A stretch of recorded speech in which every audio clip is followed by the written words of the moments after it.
So there we go. The last time we're going to see those titles this year, of course, Super League Raw Weekly, the final show of the season. And as you can see, we're going out big. In the room tonight is, of course, Joel Scholes. We are awaiting Steph. He should be with us in a few moments' time. We're going to go out with the four of us, as you do. Gentlemen, good evening. Good evening, sir. Are you well? Very well. Joel, how are you, sir? Yeah, getting better, thank you. Fantastic. Good news. 2,330 now in the forum. Here comes Steph.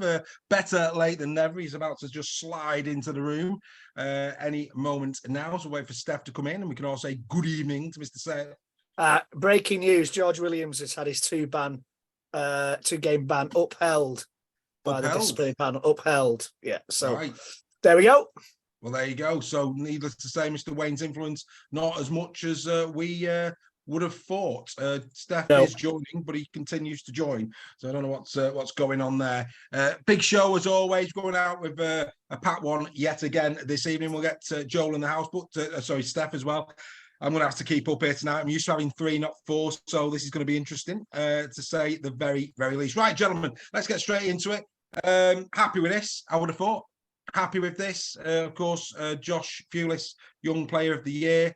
Bevan French, Player of the Year, and of course Adrian Lamb, Coach of the Year. This time last week they were announced. We said this is how we'd hope it would go, Greg, and it went the way that we thought it would. Yeah, I think so. I think out of the nominees, they were Adrian Lamb fully deserves it. Yeah, Bevan French has been the standout player, I think, especially for a team that's won the grand final, and Pulis has done really well. So yeah. Can't argue with those out of the nominees. No. Joel, what were your thoughts on this, mate? Yeah, it was really good that Bevan French got the Man of Steel, because I think for out a number of years now, he's probably been one of the best Man of Steels to get, because he's worked really hard for it. He's not just had an outstanding 1 year, he's had an outstanding few years. So he's really worked hard for that. And it goes without saying Adrian Lamb should have got that, because to get, I think we're at like 13 new players in for the season, and to get them all together in the pre-season ready for such a big campaign, he's done a cracking job. And Pulis, we all said that we wanted him to get it, didn't we? So absolutely. Yeah. We're going to go into the final when Steph arrives in a moment. He's just having a few PC issues. He will be on in a moment's time. Whilst we're waiting for him, of course, it's been announced that Lingard and Maguire are going to head up Castleford Tigers in 2024. I was surprised that Maguire has gone. I can only think that this is just about, he thinks he's done all he can at KR and maybe a fresh challenge. It was a bit of an odd one, because you're going from dare I say in 2024 for me, and we'll get to this in January, Greg, February, but he's going from real title contenders, I'm going to say it now, they're going to be up there, I think they'll go better next year, to Castleford, and that's a bit of a surprise. It is. We don't know what's going on behind the scenes, because I think he was touted for the head job, wasn't he? And he turned it down, and then all of a sudden, he's going as an assistant, which is quite strange. But good luck to him. And as you say, unless they're bringing a lot of players in Castleford for next season, whether they gel as a unit, maybe Maguire's been earmarked as the guy to do that. He's done a good job with OKR, gelling their different players together. It'll certainly, if Castleford have a much better season next season, it'll certainly cement Maguire's reputation as a coach. There's no doubt about that. Yeah. Joel, your thoughts that side of the Pennines? Yeah, I didn't understand it, because, I don't know why, if he's going to move, why don't you back yourself and go for the head job? But maybe he's been a bit smart about it, because he knows that the pressure that heads are under. So, but for me, if you're going to say, I'd have stayed at KR, and surely you'd have built your experience in the coaching side of things a little bit more there, and then gone for head somewhere else. So I didn't understand it, but maybe it's a bit smart on his side of things, maybe. Yeah, and I saw there's an interview that Castleford had put out today, about 7.5 minutes long, Lingard to camera, talking about, obviously, Hooley and the likes coming in, reducing the age of the squad. I think that's what's done Castleford this year. I think they have had an ageing squad. It's been a good squad, a decent squad for the last 4 or 5 years. But I think, as with every team, time has caught up with some of them.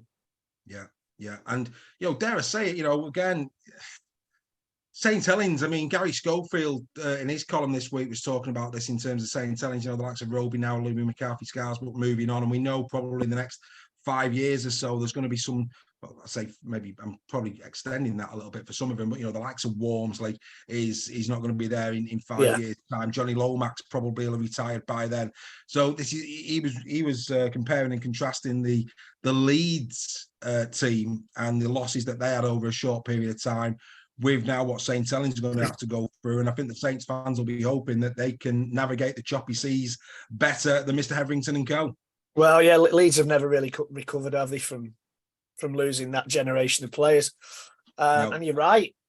Saints are renowned, though, and I think Joel will agree with this.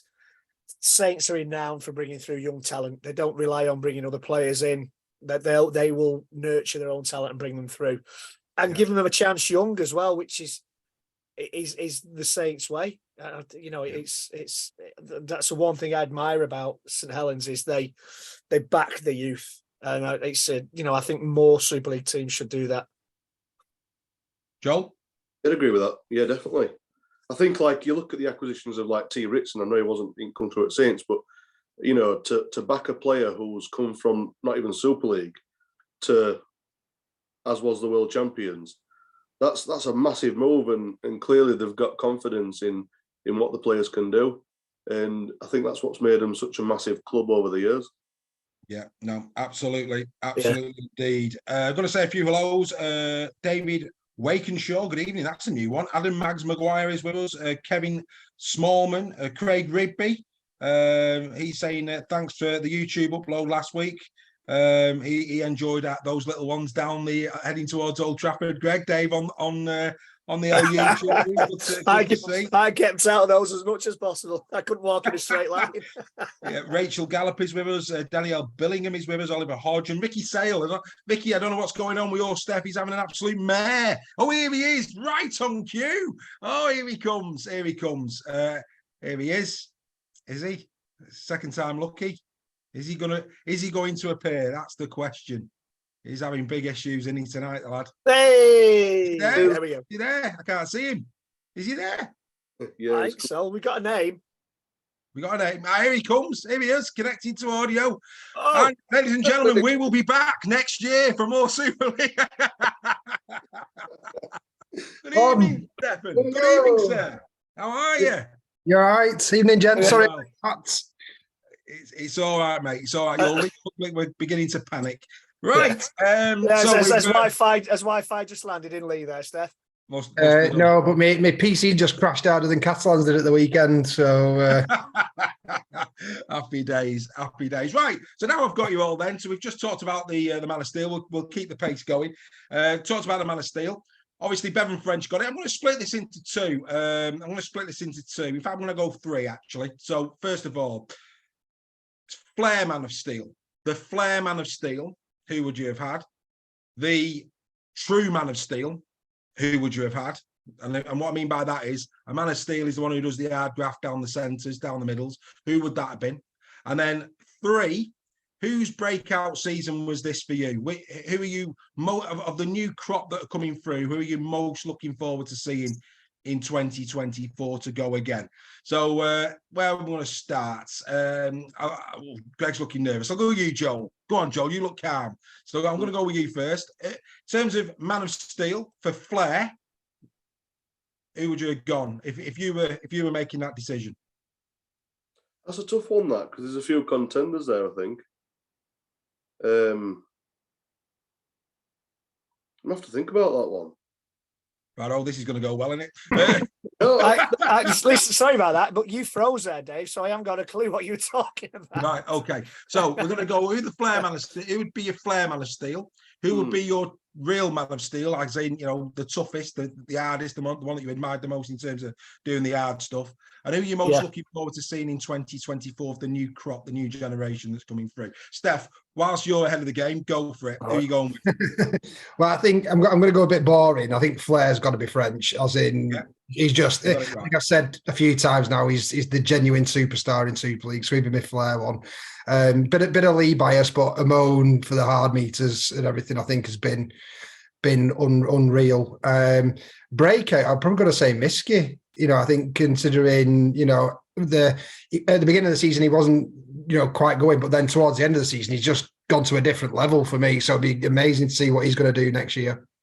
Superb. Kelly back up in a Liam Marshall kind of way. Let's not forget Liam Marshall ended the season with 28 tries, and that's off the back of last year. Said on In the Sheds, the winning try scorer in the 2022 Challenge Cup and the winning try scorer in the 2023 Grand Final. Not bad on your resume, that. Greg, go on, back to you. Where are you going? Oh, you froze again, Dave. He's biding his time, innit? Joel, back to you. When you were talking about Flair, I'd have agreed with Bevan French, maybe Jack Wellsby, them kind of guys that can play the ball well and make something out of nothing. I'd say Miski. I'd agree with that for the years coming up. And for me, the tough one was the up down the middle, because you've got to think about who's played the full season. So, if Walmsley would have played the full season, you might have said him. But for me, it has to be, I'll be looking at Asiata or Amoni, I think. I'd say, for me personally. Fair play, mate. Greg? Right, you're unfrozen now. What was the choice? Right, you're deciding. Yeah, who's the Flair? Who's your real man of steel, and who you're looking forward to in 2024? Well, my real man of steel would have been Liam Farrell all day long. He started off slowly, but his end of season was superb. I think got the end of Joel saying Amoni or Asiata, yeah. But for sheer consistency, year on year, Liam Farrell would have been. I can't believe he's never won Man of Steel. Flair did a go on that because Bevan French, was a deserved winner. Probably Lachlan Lamb for the impact he made on Super League in his first season. Yeah. And looking forward to seeing next season. I'm looking forward to seeing Ty in the centres for Warrington. Because my God, we needed some centres this year. So if he makes 20 yards forward, he'll be my man of steel. Mate, you're a legend. Just for completion. Yeah, I'm happy with French. I think he's he's electric, absolutely electric. In terms of grunt down the middle, it's got to be Amoni, got to be. And the one I'd tell you,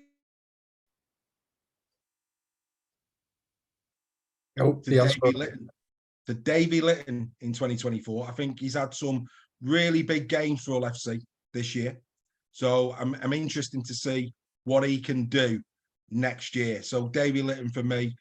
In the chat, David Wakenshaw, nearly got that wrong. Bevan French, steady on. It's been a long season. Bevan French, Paul Vaughan. Anyway, good night, everyone. See you next season. Everybody. I think my PC just crashed again. Yeah, I know. I wish it had. Bevan French. Of all the time, so free. And Mikey Lewis, there you go, comedy gold. Right, let's carry on. Team of the year, dead quickly round the screen. Reggie, who's your team of the year been? Lee. Joel. Lee. Steph. Catalan. You're just saying that. You're just saying that. Right, go back round the screen. The most disappointing team of 2023, Greg. Warrington, Joel. Yeah. Huddersfield for the expectation. Steph. I'm going to say Castleford.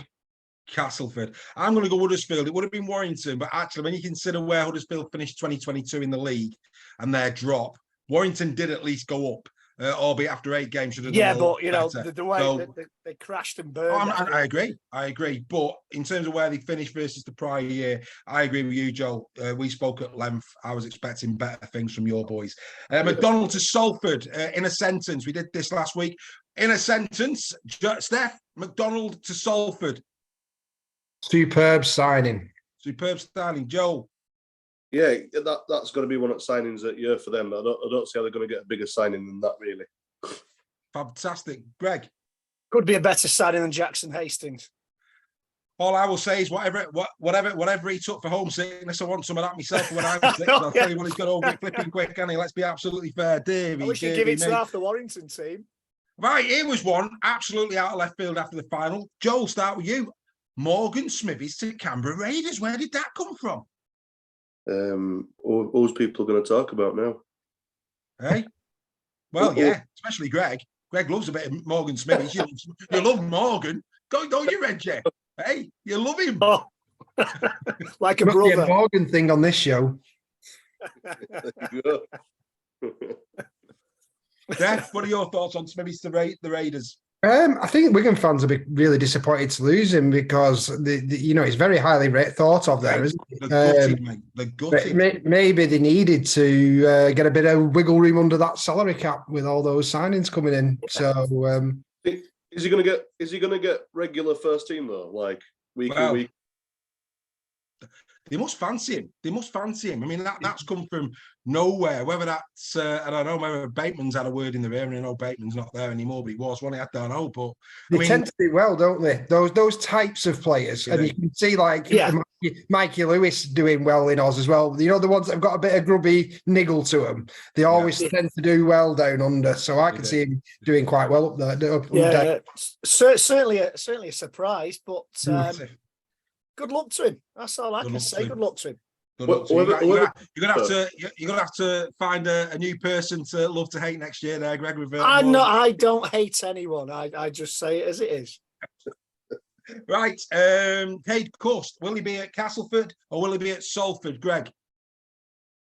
I think quite possibly Salford. Okay. If Brody Croft departs. Yeah. Joe. Wait, what was the question? I'll cough my guts up. Yeah, it's Cade Cust. Cade Cust. Is he going to Salford or is he going to Castleford? You'd imagine Cass, because I've not heard about him. Steph? Yeah, I don't know. It could be either, but I'll say Castleford. They need to rebuild. It depends on the Brody Croft deal if that goes through. Yeah, absolutely. And will Partington get to the Warrington Wolves for 2024? Greg, yes or no? This is a swap deal for Bullock, isn't it? Hopefully not, but will Partington be a wire? Burgess likes him, so I think yes, he will. Joel? Yeah, because he'll do well under Burgess, I think. And Steph? Yes.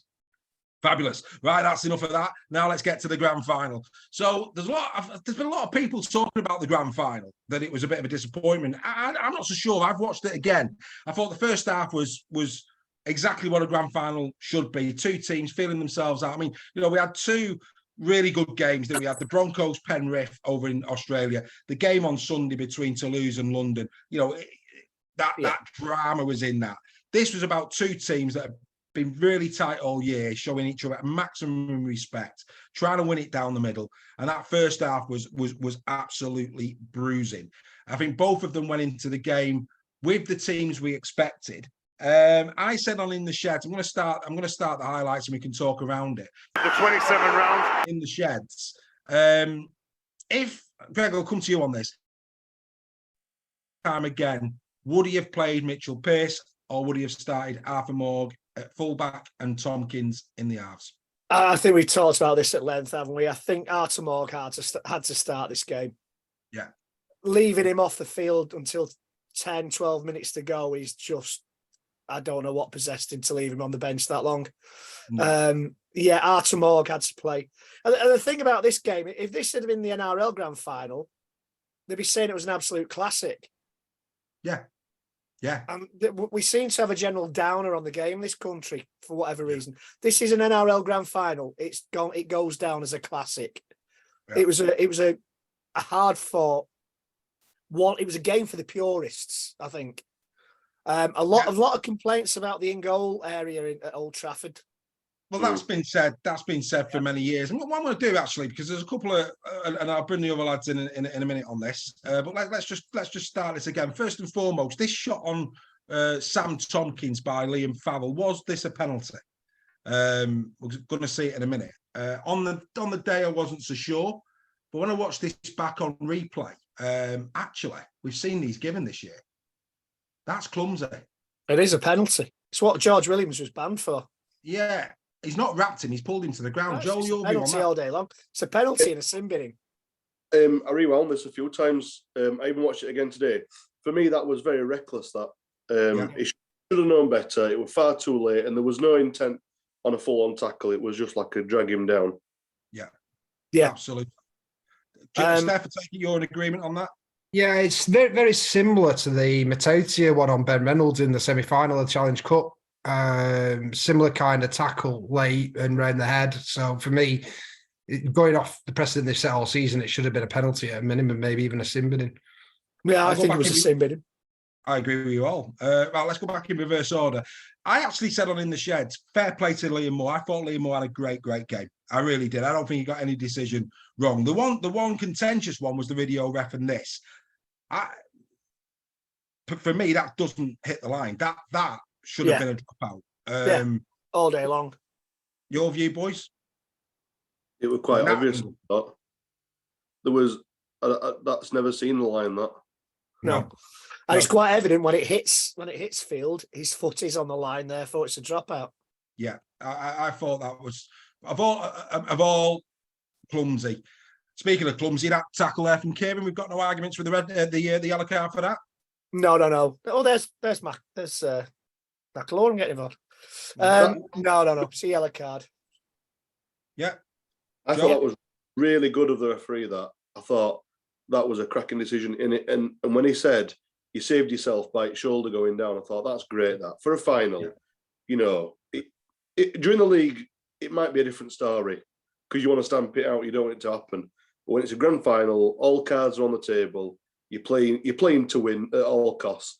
I thought that was a great bit of refereeing that, and props to him because they've not had some good props this year at all. No, we mentioned Mitchell Pearce, Greg. Perhaps shouldn't have played, but by God, that was a good try-saving tackle there. They drove him back, didn't they? He was over. Liam Farrell was over. Yeah, and I mean that's a great bit of defence there. Great take in the air as well. Steph, you've been really, as we all have, really praising of Adam Kieran. Fair to say, wasn't his finest day. Obviously the 10 minutes. Then I think it was him who gave away the headshot for it to go 10-2. For the penalty for 10-2. It wasn't his best day, was it? He put on a Wigan shirt. No, it's. I think the irony of it is that he's going to get a ban he's going to get penalised on a foul for his team against his new team. Yeah, he's going to miss the first game of the season, isn't he? Wigan, yes. Which is quite ironic. But they'll appeal at the beginning of the season. He'll get off with it. There's no doubt about that. Yeah, but no, he's been great all season, and it wasn't his best game. Definitely not. Yeah, sorry, Steph. Go on. No, just that's fine. I should say he didn't have his. If he'd played to his potential, he could have been a game winner for Catalan, and he wasn't. Yeah. I think that sin binning completely ruined his game. His head went, didn't it? His head went.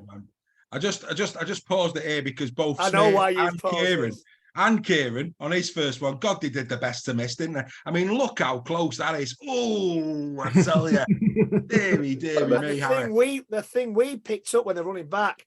The linesman patting Harry Smith's backside and having a chat with him, and like, what's that about, linesman? He did. I'll tell you, just while he's on the ball there, I thought in the first half, KPP was in line for the Sunderland. He had an incredible first half. He faded in the second, but in the first that was a penalty to Catalan. That he clearly drops it. Yeah, clearly drops it. He had a great first half, plenty of really good runs. Yeah. But I say defence is on top. It was a really good battle. I enjoyed that. War of attrition. It's a war of attrition. It's what you want a final to be. It really is.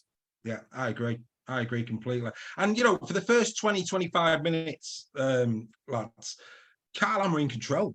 They had the territory. I was saying to Greg at the ground, we're looking right all the time. It was only after the Kieran yellow did Wigan start to show a little bit in the first half. That first 20, 25 minutes, it was all Catalan, but they just couldn't get through Wigan's defence. And we've been saying now for the last 10 games how good Wigan's defence was, and defence won them this match.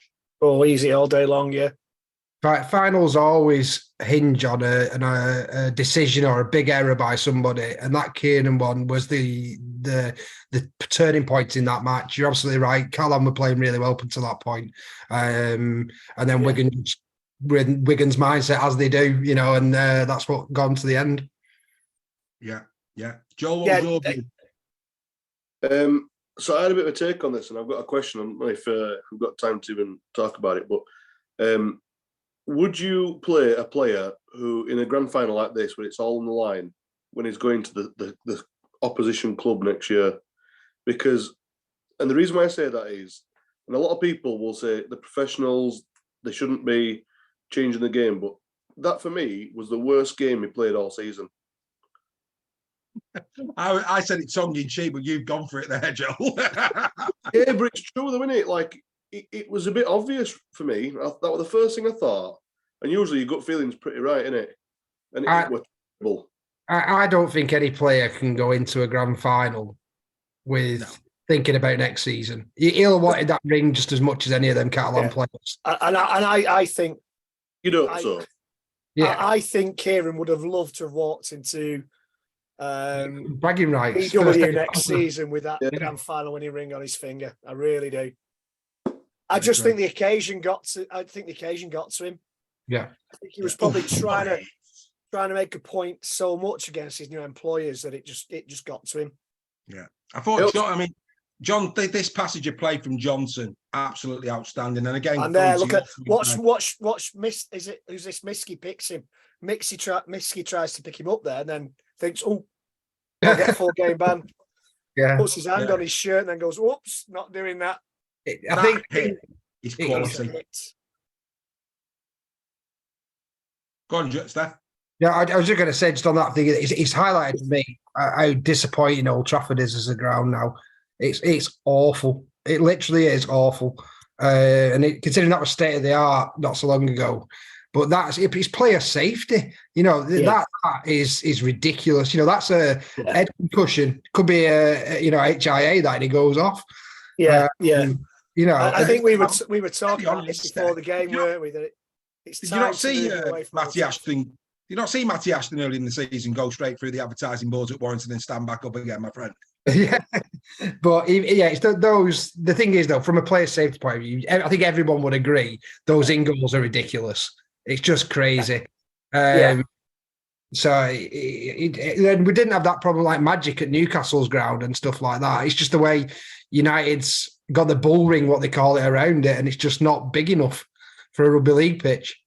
No, and I think, as I said, we were talking about this before the game, weren't we? That maybe it's time, once the contract is up with Old Trafford, to move it somewhere else. Yeah, I think the concept needs a breath of fresh air if it's to survive. Yeah, well, Kev Wowell said Old Trafford's dangerous for rugby league. I can't disagree with that. It is what it is. Kev's also in the chat saying second half Wigan went up a gear, and they did. And again, this was the 10 minutes for Davis. And we said last week, Greg, when we were looking at the final, Catalan had it about both edges, right and left. They could go either side. And in the first 10 minutes, you had the King to Miski. If he'd have passed it early, I think Miski's in.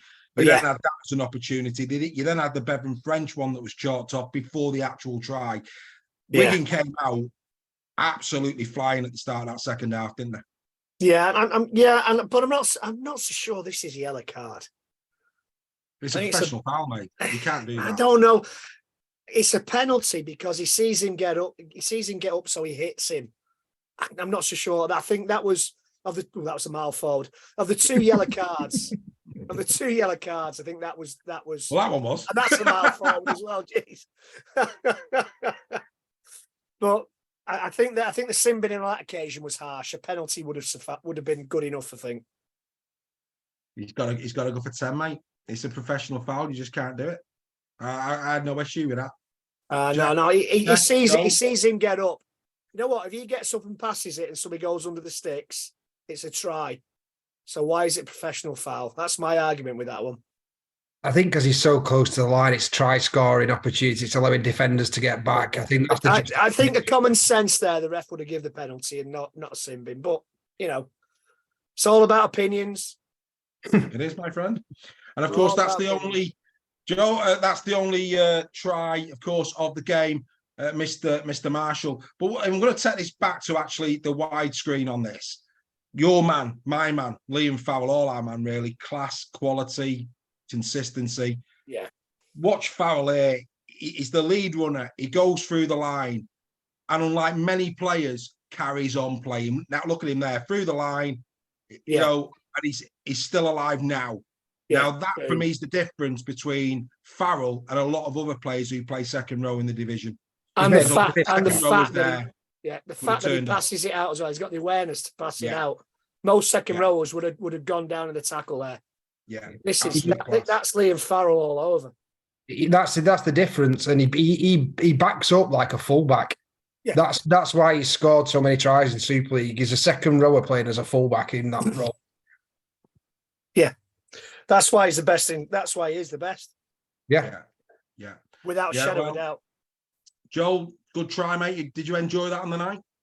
I did, and just to back up kind of what you're saying, for me, I mentioned it a few weeks ago when I was on the show last, that the greats can always see 4 or 5 players ahead, and Farrell is certainly one of them. And because he knew when he was running, it was making sure he wasn't offside, but he knew he was keeping the momentum going because he knew a player was coming back. And when he saw Wardle taking that sidestep, he knew he was on. So he was straight and he was with his man the whole way. Joel, it's because they do it every time, and that's what you don't see. You don't see the runs when he goes through and he doesn't get the ball. He does it every single time, and that's where he's on the end of them, because other people are lazy and they don't do that. Where I'm sure if you watch Farrell, if every attacking player will be doing exactly the same thing. Yeah, and you see him there in his own half. He's looking for opportunities inside his own half. You know, he's class, absolute class, Liam Farrell. Deserving champions this year, Greg? Yeah, they finished top of the league. They're deserved champions. Yeah. Joel, Steph, happy with that? Obviously great for the Borough of Wigan, Steph. Yeah, I mean, I think it was a deserved final. I think I said on one of the shows I was on earlier that they're the only 2 teams we haven't beaten this year. So for me, they're the best 2, and Wigan have been the best team I've seen in the flesh this season by a mile. Yeah, I would disagree with that. Joel, just coming back to your point over Adam Kieran, maybe, you know, the be alternative views on this one, but ulterior motives as well. If you watch this next clip, watch him clean French out here, mate. He absolutely cleans him out, and this for me, I just think he had an off day at the office. But watch this here. He absolutely says, "Come here." Boom! Yeah, boom. Have a bit of that. Absolutely marvellous. Anyway, we'll come back to Wigan in a minute and give them the fanfare that they deserve. But before we do that, the Harry Sunderland Award winner was Jake Wardle. I'll be honest with you, gents, I wasn't convinced about this one. I really, really wasn't for me. The way this one happened, they published this in the League Express this week. 89 votes. Harry Smith 14, Jay Field got 4, Marshall got 3, French got 2, and Liam Farrell only 1. That'll agree with you. Jake Wardle, was he man of the match? Was he? He had moments. He had moments. But, I think it was a game where nobody actually stood out. If I'm being perfectly honest, no, you couldn't really turn around at the end of the game and say such and such a player had an absolutely fantastic game. If I'm being honest, right. Okay. I think I should have got it for going back out in Manchester with Dave. Well, absolutely, commitment. That was commitment. I thought, for me, I mean, again, when I watched it, that's back, stupidity. That's stupidity. When I watched it back, you know, Wardle had his moments, but so did the man on the other side, King. You know, if you compare and contrast King and Wardle, Wardle 18 tackles to King's 13. Tackle bust 6 for King, only 4 for Wardle. Carries 25 for King, 15 for Wardle. King made 172 metres to Wardle's 148. King had 1 clean break to Wardle's 2. Now, I'm not saying King was man of the match, but there's not an awful lot there. You could argue, some would argue King had the better game. But when I watched it back in full, I thought certainly in the second half, Field came to life. He really, really did. And, you know, the more I watch it, but I say Kai Pearce-Paul in the first half, Tyrone May in the first half of the Catalan Dragons had a really solid first half did Tyrone. I thought Tom Johnston as well in defence more so than attack. If he had just got away when he had that half break, where if he'd have just managed to get through it, it could have been a completely different game. And I do think it was a game that Catalan had to score first in order to go and win it personally. But yeah, I thought Field for me in the chat. Sorry, not in the chat. In the forum, we put on a poll on who was your Harry Sunderland winner. 60% went Harry Smith, and again, Smith control that game with his infield kicking. Again, second half he's done especially, that time and time again all year. Yeah, Dave, how about this for a Joel conspiracy? Joel conspiracy theory here for you.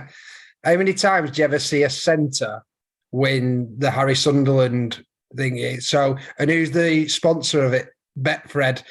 So they'd have made a few quid on him winning that, wouldn't they, on Saturday? Oh, listen to the conspiracies are flying in. So it was Sky bet Nagama as well. last year, wasn't it? Sky bet It was as well. It was Nagama last year, wasn't it? And then Wardle, was it last year, the year before? Year before, Nagama, wasn't it? In fact, against Catalan. Yeah, it was against Catalan, wasn't it? Yeah. Yeah. Not many people will be back in centres, telling you. There you go. Yeah, yeah. A lot of people in the chat saying Harry Smith, and I can't argue with that. Not his goal kicking, his in-game kicking all season in the big games, in field, attacking and kicks in general play, have strangled teams. Once they get ahead, Wigan, they just know how to see a game out. To quote you, Reggie, they just know how to win. Yeah, they do. Just know how to win. It's in the DNA. Right, boys, what we're gonna do now, because obviously we haven't seen Wigan lift the trophy. I think it's only right and appropriate in a Super League Raw kind of way that we pay tribute to the 2023 champions. And those 23 champions, of course, are the Paeters, the Wigan Warriors. Here's a special tribute to our friends from Wigan. Here we go.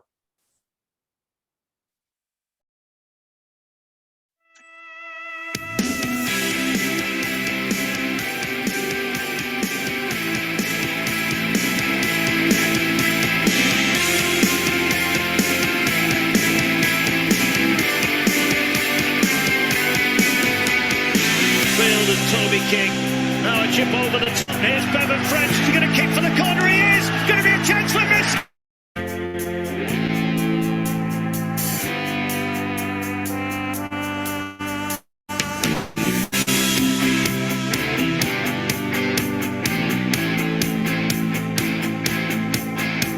Farrell.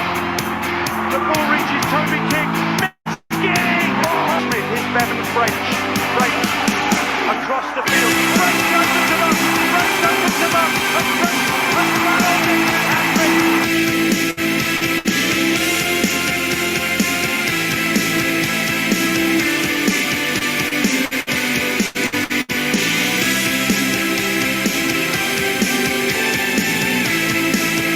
starting to walk the he's away!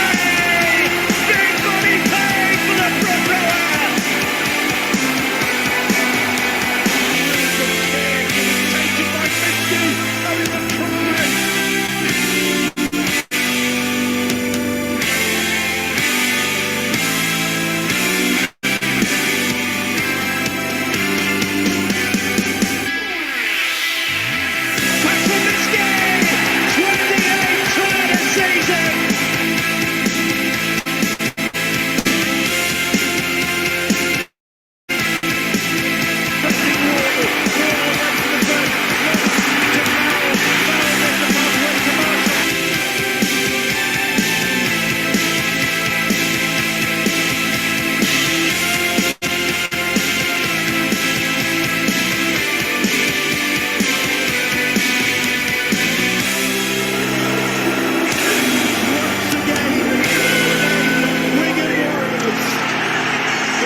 As much as it pains me to say it, congratulations to the Wigan Warriors, deserved champions in 2023. We had to do it our way, gents, and that's how we roll at Super League Raw. Fitting tribute, gentlemen? Yeah, I think so. I think so. To be fair, that's probably the first time any Wigan fans have seen him lift the trophy if they're watching this tonight. Because you were all They're all at a tram stop when we got there. Yeah. That's a shocker, that's shocking. Craig Rigby's delighted with that as a touch. He's delighted. Oliver Hodge saying, can we talk about Liam Marshall? How good he is. You'll have no arguments with us there, Ollie. Nope. Liam Marshall for 2 seasons has been incredibly consistent. And like I said earlier, mate, to score the winning try in a Challenge Cup final and then in a Super League Grand Final, happy days. Very few rugby league players can boast such an honour as that. So big fans of Liam Farrell, quality player. No arguments there. Steph, just for you, I tried to get as many tries against you in there as I could. Yeah. Cheers for that, Dave. It's a bit like congratulating your next door neighbour for taking your missus, isn't it? And then tucking him into bed for you as well. Hey, listen, I like my next door neighbour. No, but I've said it a few times now. I'm not going to say it anymore, but they've been brilliant. They've been very good. Absolutely. But no, look, all jokes aside, we play it fair. We play it fair at Super League Raw. We enjoy good rugby league, and it's fair to say, gents, over the last 10 weeks, I think all of us have been in awe. Both sides of the ball, both in attack and defence, what Wigan have served up. They've been quite simply champions, haven't they? Yeah. Absolutely, and I'm looking forward to the World Club Challenge as well, and seeing how this team does against Australia's finest. I think that's going to be a cracker. Yeah, and rumours that it could be in Vegas. Talks about it being in Vegas or in Dubai. That'd be different. Well, that'd be different. I don't even think for a minute that will happen, but. I just don't like it. I don't like what's going. I think that other sports have done that and took the money, and I know we need money in our game, but there's just something not right. I mean, I always go back to that Ricky Gervais, where he's at the Golden Globes and he's having a go at all the actors, saying that if certain terrorist organisations did a streaming service, they'd all call the range, and that Golden Globe. Have you ever seen that? Don't shoot the message though, mate. I'm just saying. No, but they're the rumours flying around. Not saying I support it. How big are the in-goal areas in Vegas? Probably very massive. Probably massive. We've got a full desert to run in. Yeah, happy days. Okay, Craig, I'll ask you a question. Craig Rigby in the chat wants me to ask this question. What's our verdict on Sky showing all the games next year? Is it good for the game or not? Yes. Yeah. Yeah. Everybody's happy with that. Joe? Yeah. Just need a better standard of video reffing for me. They need to get it right. They need to get it right next season. I think the captain's challenge has got to come in with it. That's the key to it, isn't it? 100%. Yeah. Gentlemen, it pains me to say this. I went the wrong way. I went Wigan 18 plus, but I've gone Wigan 1 to 8. I've been sitting top of the prediction league in 2023. However, I didn't. So Gary Schofield wins the prediction league this season, 331 points to my 330. Then it's the Fulham 320. Greg, you're there at 314, my friend. That is that. We will. Can I say one thing? Go for it. I'm consistent. Very. That's 2 years running, sir. 2 years running. Very consistent.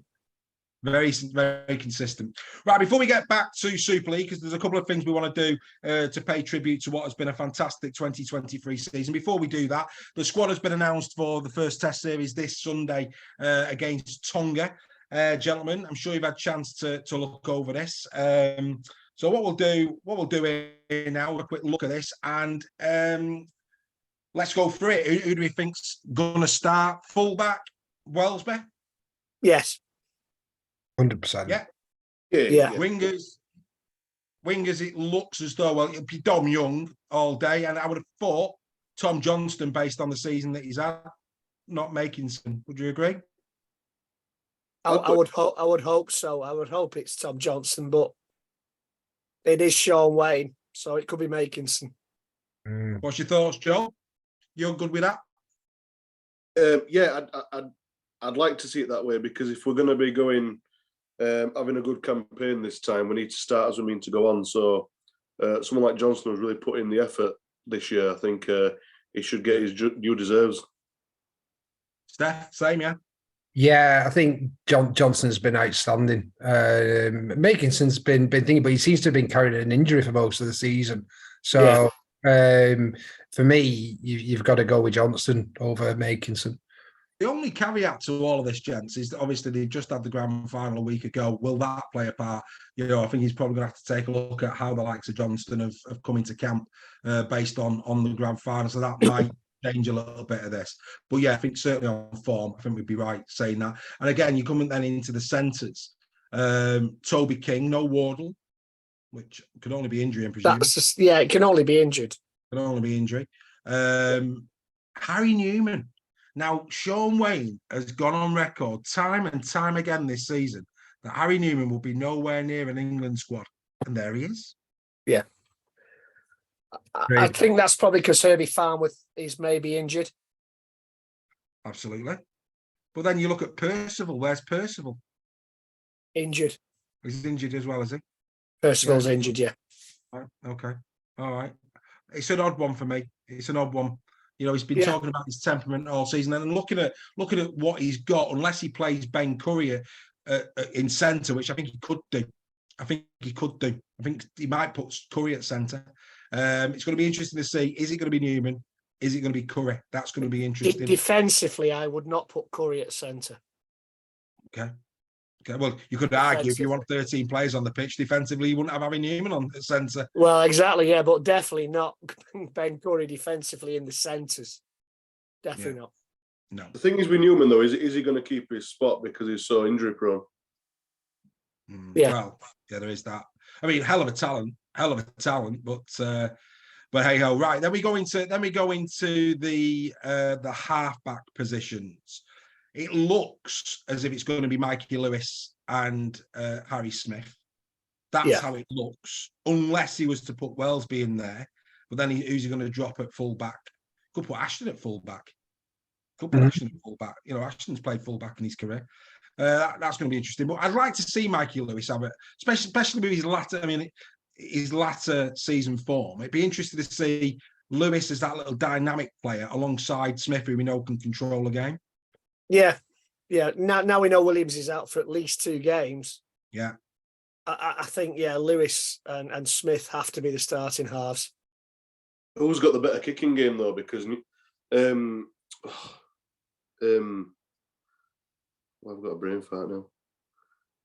Well, whilst you're enjoying that, Joel, Watkins, Kev Wallace said if only Callum Watkins was in the squad. You mean dream team of Callum? Deary me, good Lord, no. Joel, I find blowing my nose gets rid of brain farts, mate. Blow your nose. I've got it now. Have you blown your nose? Take 2, Joel. Take 2. Yeah.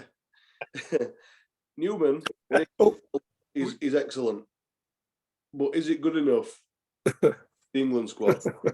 Well, at the moment, I would say the jury is out. Right, now we're going to get into real contentious. Who are your props? I don't think Chris Hill gets anywhere near this. I think he's there for his experience. I think Robbie Mulhern deserves to be playing. I think McMeekin will probably be used as a prop in this. I think Dupree will play. And then it'll probably be Tom Burgess. They would be my 4: Burgess, McMeekin, Mulhern, and Dupree. Yeah, I can't argue with that. Yeah, 100%. No Matty Lees, sorry, but no Matty. Those will be the 4 that I'd go with. It looks like it's Walker and Clark as rotating hookers, based on that squad. Yeah. Doesn't it? Yeah. You know, that's what that looks like. Then we get into the second row. Like I said, I think he'll play McMeekin in the forward positions. I think if Fowler's come through, Fowler all day long. Talk in the chat, does Elliot Whitehead deserve to be there? He's certainly not had a great season down under this year. Obviously, you've also got then, does he play Morgan Knowles at centre? Does he play, not that he is a centre, or Ben Curry, of course, can play centre. He is a centre. But I think it'll be a Whitehead and Liam Farrell second row. I think it'd be a Farrell and Curry second row.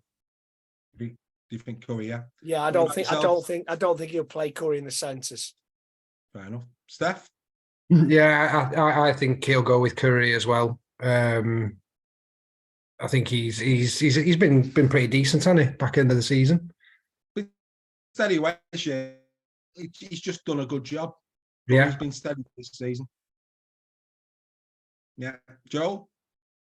Yeah, I feel like if we're talking starting, he's gonna have Farrell and probably Whitehead start, but then he's probably gonna have Curry there in the bench just to kind of cover, because Curry can cover multiple of forward positions. But Curry would soon be in there if Whitehead's not performing. Yeah. That's fair enough. And then the one that, again, sticks in my throat a little bit, it looks like Victor Radley's going to get the loose forward position again. Doesn't sit with me, this. Just doesn't sit with me. I mean, we've given Morgan Knowles, quite rightly, a few little G-ups this year. One question, guys. Where's Cameron Smith? Exactly. Yeah. Cameron Smith is the loose forward for England, without a shadow of a doubt. Outstanding this season for Leeds. Without a shadow of a doubt. Whether he plays or not, that's a side issue. How's Cameron Smith not in that squad? Well, I think if you're going to look at Leeds players, if Harry Newman's getting in, Crazy. Crazy. I mean, Oliver Hodge here saying, where's Kai Pearce-Paul? Again, you can only presume that KPP has got some sort of or something planned, because you'd have thought KPP this side of going to the NRL will be in there somewhere. Yeah. So maybe that'll come out in the press as the week goes on. But I thought Smithies, yeah, Smithies not there either. We also put it out, who do we think was going to win? A lot of love for England, actually. A lot of love. I think Ian Judson was the only one who went for Tonga. And I have to say, based on the fact that most of the Tongan side have had 2 weeks prep coming into this first test, when quite a few of those lads have been playing semi-final stroke final rugby league over this side of the pond. I think Tonga that side, I think Tonga would be a really stern test anyway. I'll be honest with you, it would not surprise me if Tonga turned England over on Sunday. It's going to be a much tougher test than last year. That's for certain. I think Tonga's bolstered the squad a bit. They're gonna make sure that they leave no stone unturned, and the fact that some of the names that are missing out of our squad suggests to me that it could be a very tight affair. What I think it's interesting is we're not talking about John Bateman. None of us are talking about John Bateman. Bateman could be the centre, couldn't he? Yeah. John Bateman could very well be the centre. He's getting over Newman, 100%. Yeah, good spot, Greg. I'll be honest with you, Matt, I missed him completely there. Yeah, Bateman will play. Yeah. Good shout. Anyway, good to have International Rugby League back. It's good to have that little free. It just gets you through October, doesn't it? It gets you through October. I think it's absolutely wonderful that they put Christmas right in the middle of the off season, so we got something to look forward to. It's going to be time better. And didn't Sky do a really good job of keeping it under the radar that the Southern Hemisphere series was being broadcast at the weekend? Didn't they do the Pacific series? Yeah, promoting that. They did a great job of promoting that. Anyway, let's not on a fantastic ending to what has been a brilliant season here on Super League. Well, let's not delve into that. Shall we have a look at who the Fans Forum voted the try of the season, gentlemen? Shall we do that? Oh, yes. Let's do that. Here we go. So we put it out on all of our platforms. Who was your try of the season in 2023? And here they go in reverse order. Enjoy. Here they come.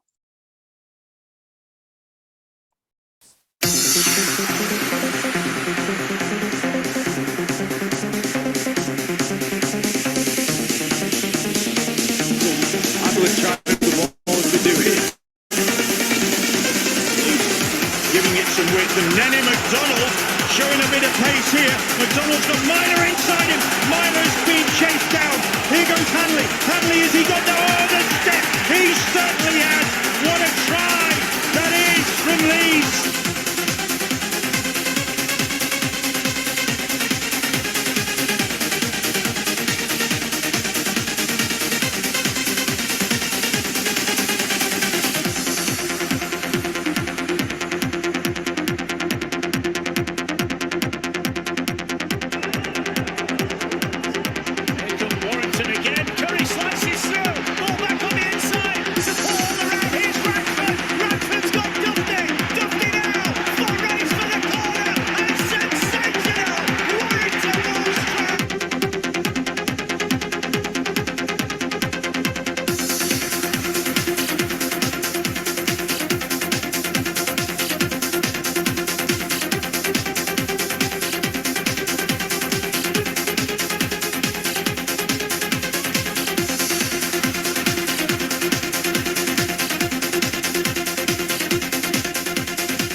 He settles this game. So there you go, the tries of the season as voted for by you. Sam Tompkins got the try of the season as voted by the fans forum. Six Beauties. Greg, you must have been devastated that Mr. Lafayes was number 5. My decree nice is in the post. Just saw a try by Tim Lafayes. Anyway, there you go. Right, for me, the Lafayes try was still the best of the season. I understand the drama of the Tompkins try was... Yeah. Well, that's what got it. Yeah, but it was a drama. But for me, Tim Lafayes is still a try of the season. All belters. Joel, Steph, all good tries. your views on try of the season?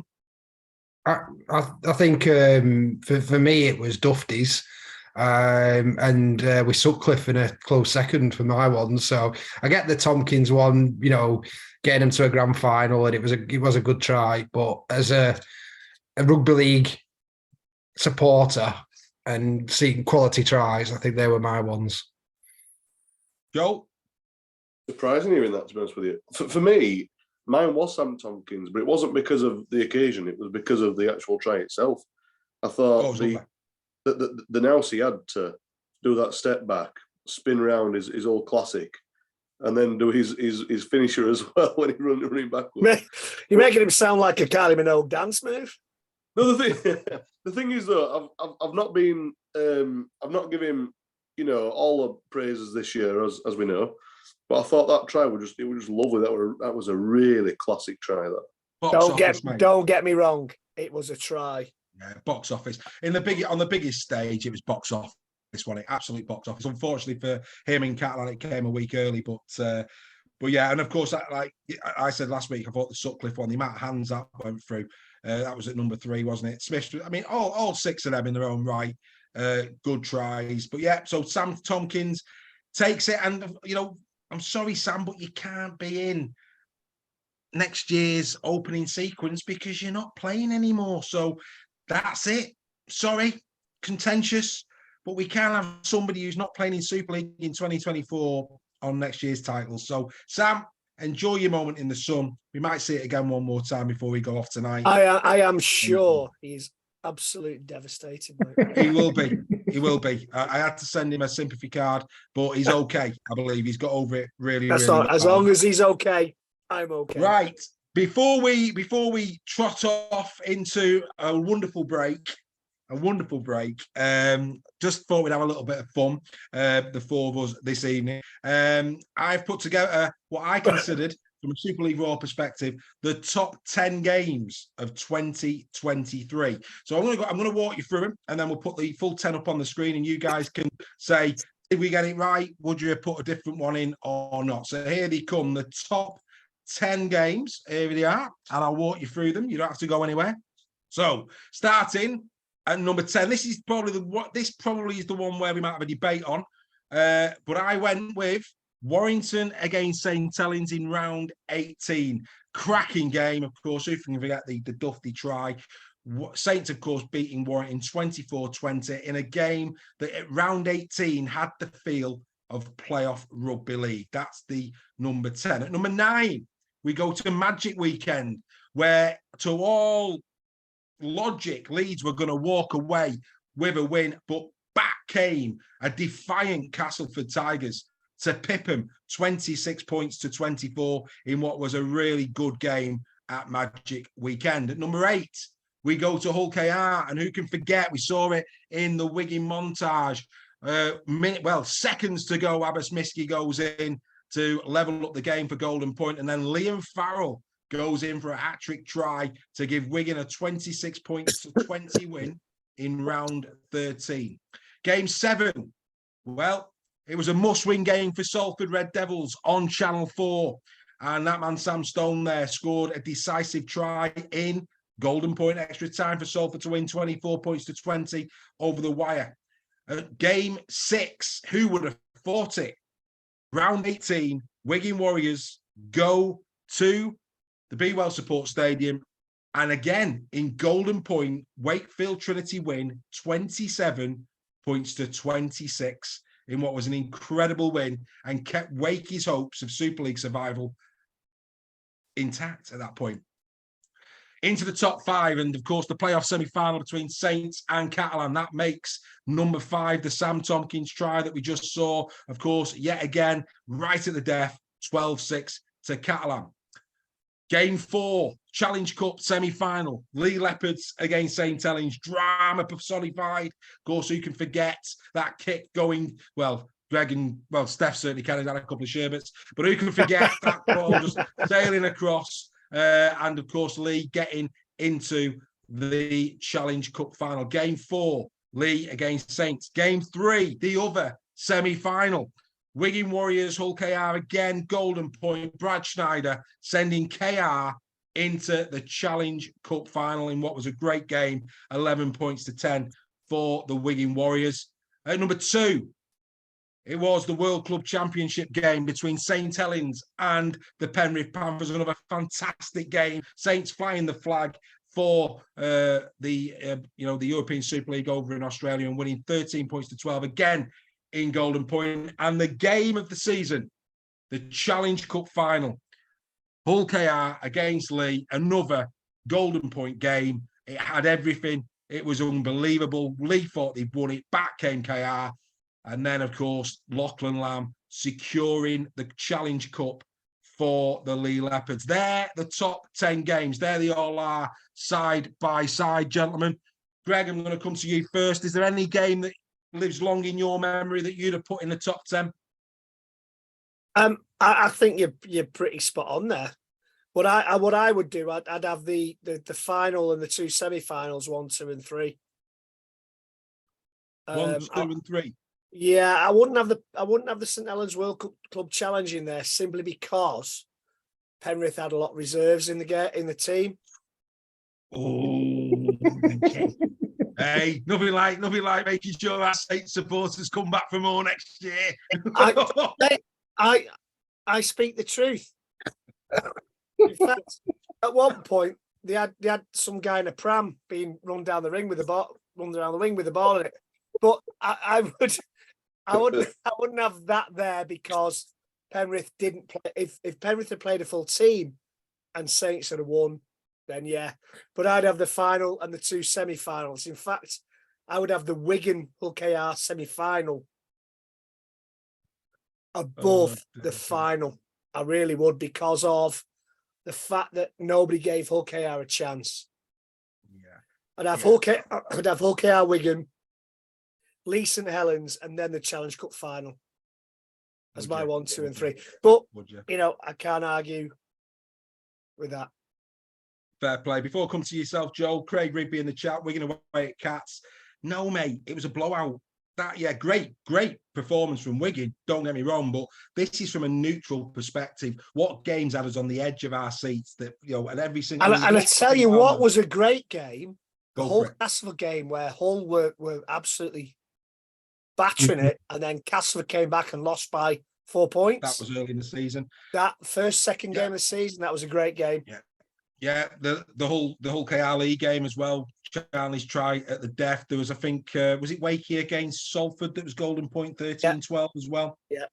So there's a few of them. Joel, from your perspective, your thoughts on that top 10? Is there any game that lives long in the memory that wasn't at John Smith Stadium?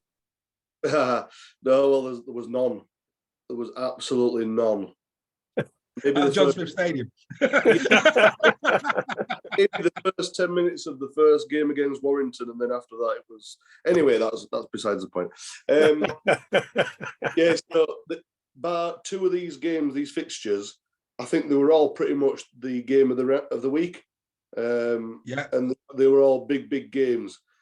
So I agree with all these games. The only one I would change, and it's just off from the irony of it all and the controversy, I'd have put the Wakey Wigan game at 3rd, because to have the relegators beat the champions, that's storyline stuff, innit? But for me, it was good to see. I'm glad to see Penrith and St. Helens up there, because for me, what I didn't like was, and this isn't good for the game, and in the end Rugby League won, was the Penrith fans, players, coaches, everyone over in Oz thought they were going to walk St. Helens, and they didn't. okay, they might not have had the full team, this and other, but they had the choice. They could have done, they didn't, and they got bitten for it. So they now realise that the English teams are far better than they think they are. And let's hope that Wigan go over and make it 2 from 2. That'd be marvellous. Steph, you'll be on the top 10. Yeah. I've got 2. I've got just for my mate Joel, the longest game in rugby league history, played over. I can't believe that one's not made it. For world record perspective, there, I think that should have got on there. But in all seriousness, one of the games of the season for me was when we actually lost against St Helens, which was an absolute cracker. I think that was the first game where I actually saw grand final intensity this season. So I'm a bit surprised that one's not made it, and that's even with us losing. So without me being biased on the only win one, but that was a cracking game. Yeah, I mean, I thought about that one. I just thought I remember me and you both talking after that Warrington Saints game, and both of us were like, "Wow, that was something like it." It had tries, and it was a tighter affair, your game against Saints, whereas that, Saints went ahead, then Warrington came back and went ahead, and then of course it just had a. But I mean, Greg, me and you were there. It was brutal. That game, 24-20. It was a brutal. This game was a Warrington-Wigan game as well, and it was controversial because Wigan have no way of ever won that game. But it's all as Joel says, Penrith went into that game thinking they were going to walk it, and that's it's all ifs and buts. It's all subjective, objective, and Well, all I will say, gentlemen, is, with an esteemed panel like yourself, for you to all to be virtually in agreement with me, that makes my day. It does. In an esteemed company as you, to be thereabouts, marvellous. I think there's something there that I'd forgotten about as well, which is nice because it just brought back a few memories of the season. Some cracking games. We've had a great season. Well, I'm gonna come around. I'm gonna come around you all on that now, mate. But before we do, over the winter, what we might do, again, I'm debating this at the moment. I am gonna have a break, but I do love my rugby league. What we might do over the course of the winter is the 2023 season, how it was won, and we'll do a couple of little snippets: March, April, May, June, the tail of the tape, what happened, and some of the pick out some of the key games and how the league sat at the end of that month, etc., etc. That's something that I'm debating doing. So keep your eyes peeled for that. That might be something that pops up on your screen through the winter, just to keep you happy. But yeah, Greg, absolutely right to say what you just said. That is my final question to you all before we bring Super League Raw Weekly to an end for 2023. We've done every single week bar one all year. I'd like to think the product has improved. I think it's been well received this season. We've had a right good laugh doing it as well. We have a lot of new friends. I met a guy from Saints, I think his name was Jonathan, at the game on Saturday. He said he'd be willing to come and do it with us next year, which would be great. Remember Pete and the Piccadilly Tap? Pete, of course, at the Piccadilly Tap, great fella, Pete, cracking lad, came and had a beer with us. But yeah, if you fancy being Joel, if you fancy being Steph, if you fancy having a guest spot, then by all means get in touch. We'd be delighted to have you.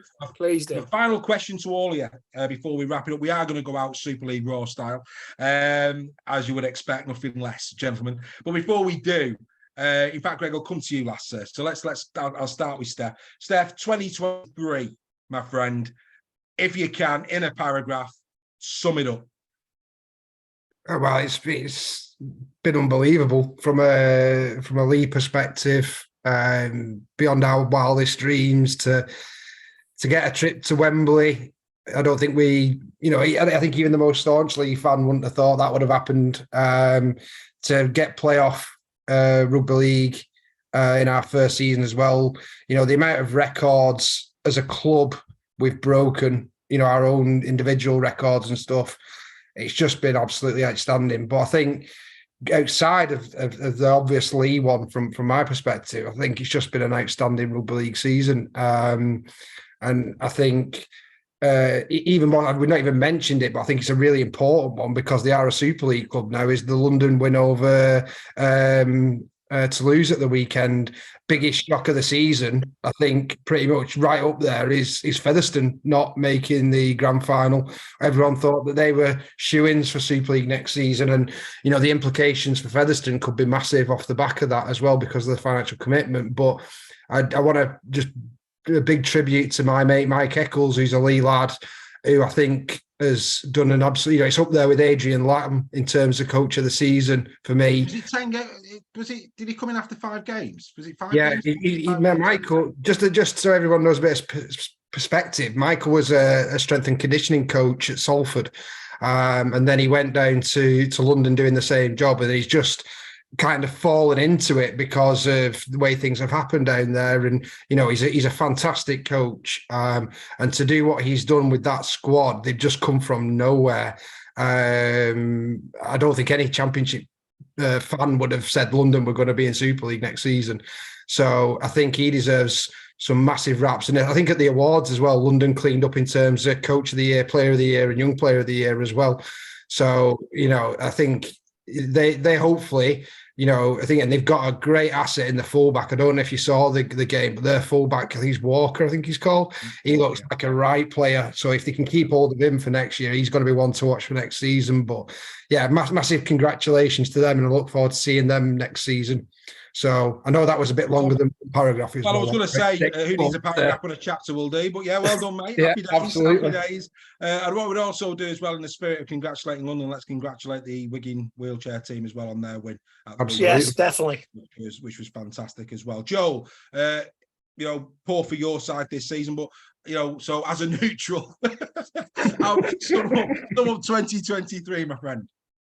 It's been a lot of ups and downs, more downs for me, but certainly plenty more ups for Steph. And it's off the bat, first of all, it's just nice. It just shows, doesn't it, that rugby league is a community and it's a bit of a family, and it's nice to make new friends. And I've made new friends in you guys, and of course Steph. And it's nice that all these different clubs and teams can come together and show solidarity together.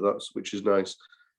As for the actual season, it's been nice to see certain clubs do so well. You look at Hull KR, before the on-field stuff, they got the off-field stuff right.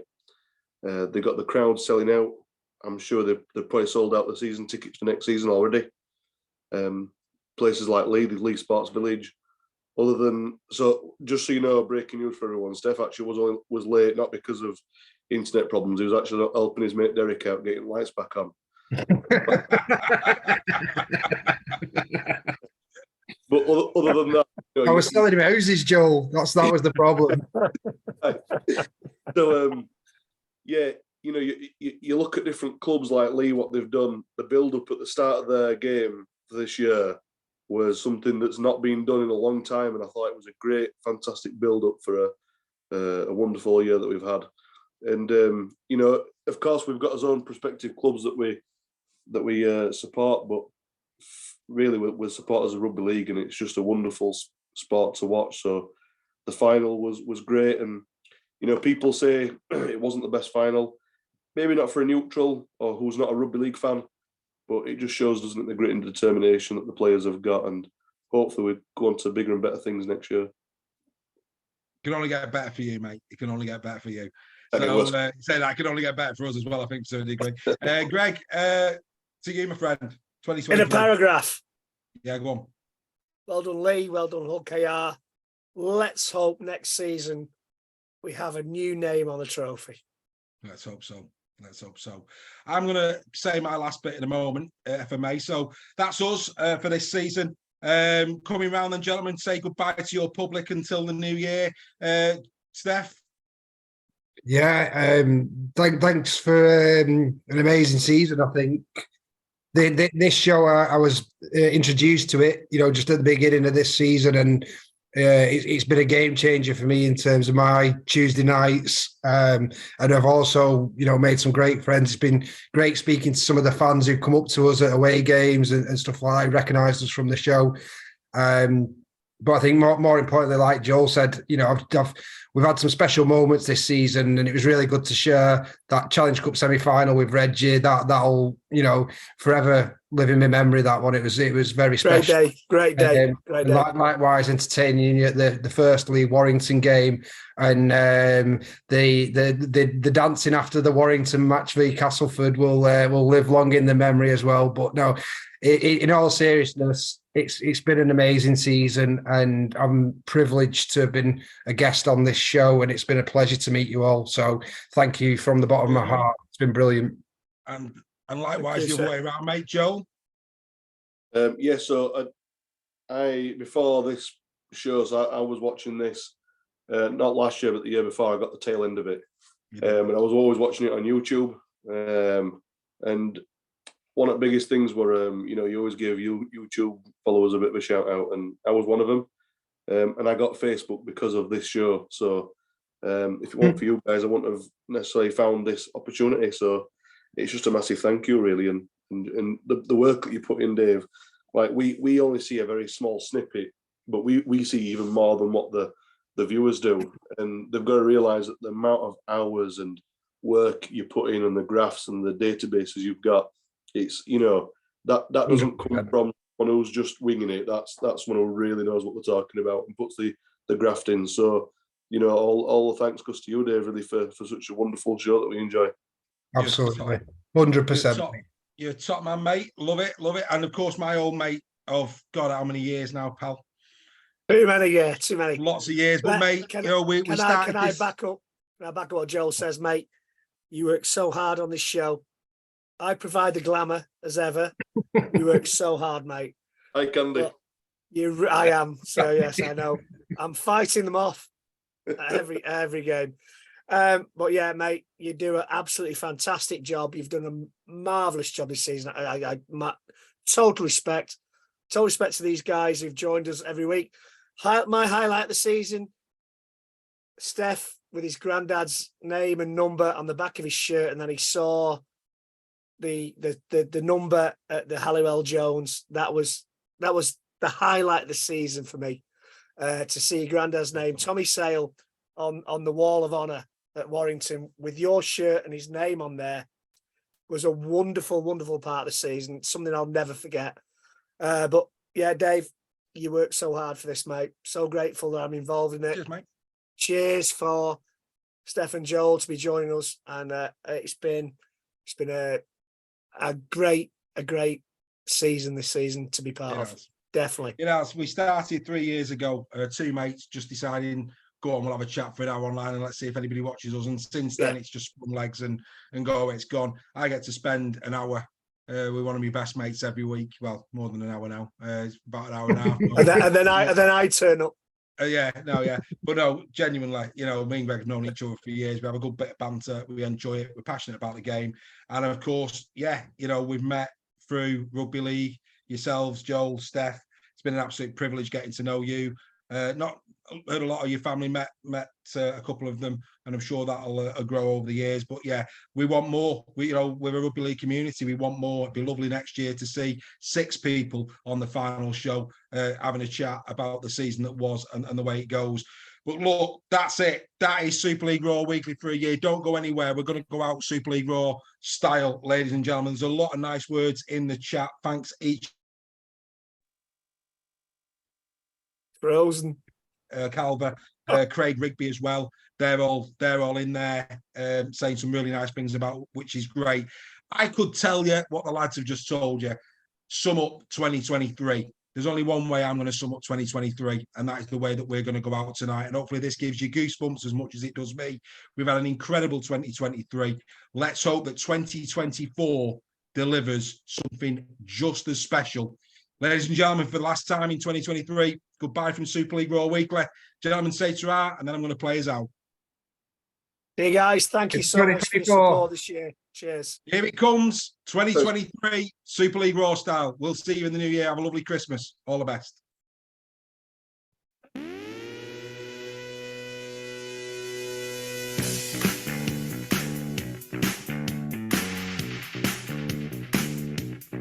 Now that she's older, is the Memories of romance, fate and mortgages and lecky bills. Been comfortable in that, nobody told her that she'd ever reach the stage where her husband bored her or she lied about her age.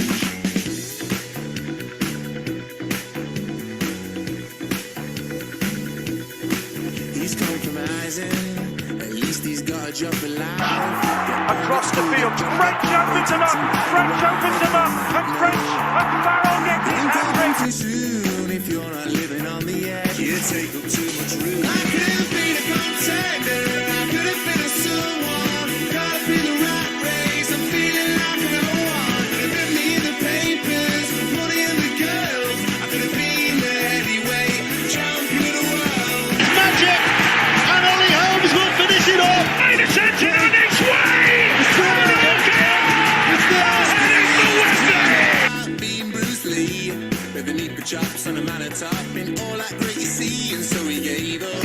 Massoni, great ball from Massoni! What a compiler! Was a week in canvas and I could have been a contender. I could have been a someone. Caught up in the rat race. I'm feeling like an French over the pass and in to Toby King. Oh, flick pass, Marshall played in! champion of the world. I could have been a contender.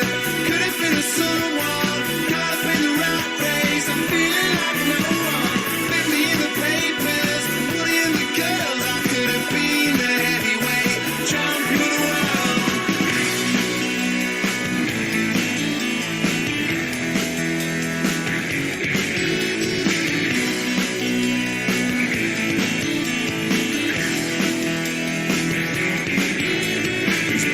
It's boring, it might put you to sleep. It's the same old routine, repeating week after week. And you work harder, work harder. You're told that you must, and you must earn a living. And you must earn a crust and be like everybody else. Be like everybody else. Be like everybody else. Just be like everybody else. Burgess in the way! Burgess! Support on his inside! And Sutton! Another win! Be like everybody else. Just be like everybody else. It's his 16th of the season. Be like everybody else. From his second start. Just be like everybody else. Be like everybody else. Be like everybody else. I could have been a contender. Falling back to Tompkins again, and again the pressure is good. But Tompkins is running it. Tompkins! Tompkins! Sam Tompkins! Pass of this game! 28 try of the season! Could have been someone. Caught up in the rat race. I'm feeling like no one. Been me in the papers, money and the girls. I could have been the heavyweight. To Farrell. Farrell gets the pass away to Marshall. Grand final victory.